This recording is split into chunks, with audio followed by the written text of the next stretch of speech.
Okay, week 8, and it is rivalry week. Mark, me and you playing each other this week. Two of the biggest juggernauts in the league. My team's pretty beat up right now, though. So Just how I like it. feeling pretty good on your end. Not bad, not bad. That's it. That's all you're gonna give the people. Well, I'm not going to get over my skis because then you're going to win and rub it in my face. So Yeah, No. and that's what I'm hoping for. I just want you to put that out in the universe. Mustache Mark, we're calling him this week. All right, let's kick it off, baby. Starts. Who do you like this week?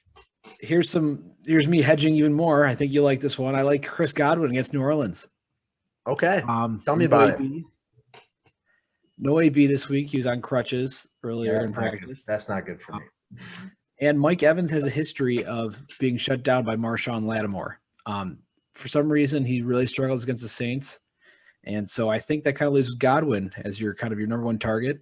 Gronk is still like this. If Gronk plays, it'll be his first week back since I think week 3. And last week alone, Godwin had 11 targets from Brady. So, I mean, kind of all signs are pointing to him to have another big week in a division rival against the Saints. Yeah, no, he did. He looked a lot better last week. And again, I think it's just because he was getting the opportunities. And he ended up like a yard short of getting a second touchdown there. Mm-hmm. But Mike Evans was pretty selfish last week. He took 3 of those for himself. So hopefully Timmy Brady spreads the ball around a little bit this week. But yeah, so I like where now. Yeah, I like where your head's at. I think Godwin's going to have a good week too. But I have been seeing, on some of these websites that they're fading Brady this week. Do you understand that? I mean, I know New Orleans defense is good, but I don't know how you could fade Brady. He's leading the league in passing. Yeah, I don't know. That's kind of interesting to me because I would think New Orleans' run defense is better than their pass defense anyways. So Right. We'll see. I mean, I'm starting Brady if I have him, right? Absolutely. Yeah, without a doubt. So, but especially I like that. After the annihilation he had the Bears last week. So, right. No, I like your Godwin call. For me, my first start of the week is going to be Kenneth Gainwell, the running back for the Philadelphia Eagles. You saw what's-his-face got hurt last week. Why am I spacing right now? Miles Sanders. Miles Sanders got hurt last week. Gainwell took over most first and second downs, and they're playing Detroit this week. And obviously Detroit's defense is pretty porous. They actually played admirably close enough last week against the Rams. They got some fighting them in a revenge game for Goff, and he looked pretty decent. But in general, Detroit, they're 5th worst against the run. I think Gainwell is going to get some touches in an offense that likes to run the football. So I know, again, I tried to pick some people this week that people might be on the fence about starting, but for me, especially with some buys and a lot of injuries starting to pile up, for me, I would go ahead and risk Gainwell. Interesting, because my next start also stays in this game as well. I like DeAndre Swift a lot. Like you said, Lions kind of put up a big fight against the Rams in a revenge game.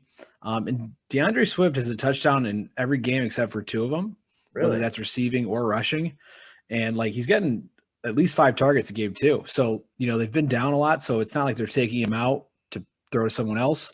And the Eagles kind of haven't been really good at all this year. So I think the Lions are kind of frisky. And so maybe this is where they get their first win. Yeah, I don't hate that. And obviously, though, I feel like Swift's one of those guys you're probably going to start regardless. But he went over 100 yards receiving last week. 96, right there. Touchdown 96, so right at it. And I wouldn't expect that on a weekly basis. But you're right. I mean, probably 4 or 5 catches, 50 through the air, maybe another 50 to 100 on the ground, depending on how game flow goes. So, yeah, I like Swift in that spot too. For me, my next one, and this is going to be a revenge game, Hunter Henry at the LA Chargers. Hunter scored in his last 4 games, which, you're still only looking at 3 catches, 30 yards, and a touchdown. Mm-hmm. But he scored in his last 4 games. I think they're going to have to throw the football to keep up a little bit. And he's proven to be a red zone favorite for Mac Jones. Yeah. I do the Chargers. I go back and forth on. I think they're really good one week, and then I saw then Baltimore beat the crap out of them. Yeah. But I still think they're probably the better team here. But yeah, I was gonna say, tight ends, limited spot. I don't know who's on. I forget who's on bye this week. But if you're getting a touchdown out of your tight end, you're like in pretty good shape for that week. And so if Hunter Henry keeps this trend, he's going to be a pretty good streaming option. Right. And like even a few weeks ago, under 50% of leagues owned him. And I was looking today and he's up around the 85% mark. So it sounds like, again, like you said, very thin position, kind of a crapshoot every week. So I like the red zone targets for Hunter over the last few games. So I'm riding him this week. Nice. Okay. Yeah. Speaking of red zones and, touchdowns, I'm going with Darrell Williams against the Giants this week. The Chiefs have to be able to figure out against the Giants. If we think the Chiefs are as good as we all think they are, they're not going to lose to the Giants. They're still a 10-point favorite, I saw. And 9.5. Yeah. And when 2 weeks ago, when the Chiefs won the game, Williams had 20 carries and 2 touchdowns, and I expect the Chiefs to be in the lead. So eventually he's going to get his touches and his carries, which I think will lead to a lot of fantasy points for him. Yeah, I could see that. Again, the Chiefs are just right now. I'm a little scared about the Chiefs. Their defense ranks 31st and 32nd in like all the major defensive categories. Their turnover ratio has by far been the worst it's ever been since Patrick Mahomes was their quarterback. He's turned the ball over a lot. I mean, on paper, yeah. And logically, yeah, I agree. I think the Chiefs should have no problem handling this one. But I also didn't think they would have dropped a couple of the games they've dropped in the past. So logic would tell you that that's probably a good play because they do have to get back to running the football. Yeah. So I like Williams. But that being said, isn't he on your bench this week? He is, but you see my team, it's loaded. Yeah, your team's loaded right now. Good play. For me, Khalil Herbert, running back for the Chicago Bears, going up against San Francisco. San Francisco has a good front. They have a pretty good defense, but I mean, Herbert's going to touch the ball 20 times. That's what they've shown they're going to do the last few weeks. He's been going over 100 yards. San Francisco, although, like I said, a good defense, they're still letting up 4.3 yards a carry, and they've allowed touchdowns to the running back in 4 straight games. So for me, I like this spot for Herbert, especially with the Bears struggling to throw the football or really move it outside of the run game. Because you see, if they run the ball on first down and they end up losing 2 yards, odds are the drive's going to come to an end. They need to chip away. They need to control the clock.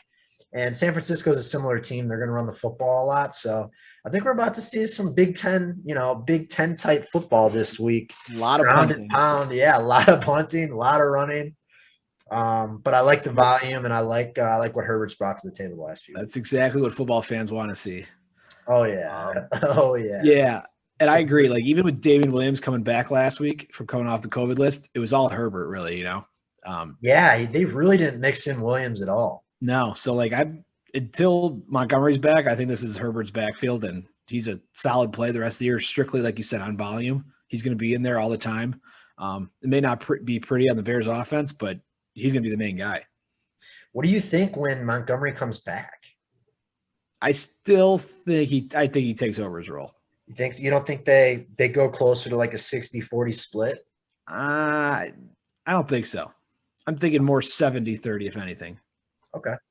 And then you got to throw Tariq back in the mix. I don't know. Well, I mean, he should be on the field for every third down. Right. If he can walk. But this should mean don't re-sign David Montgomery. But no. I mean, and you and I talked about this the other day. This goes back to the whole don't pay running backs, period. Saquon, Christian McCaffrey. I mean, undoubtedly the 2 most talented running backs in the league. And have played how many games this year? Or last year. Right. Both of them. Mm-hmm. So don't pay running backs. Just pay your offensive line. And then just draft someone who's capable. And it's amazing that these GMs can't figure it out. Right.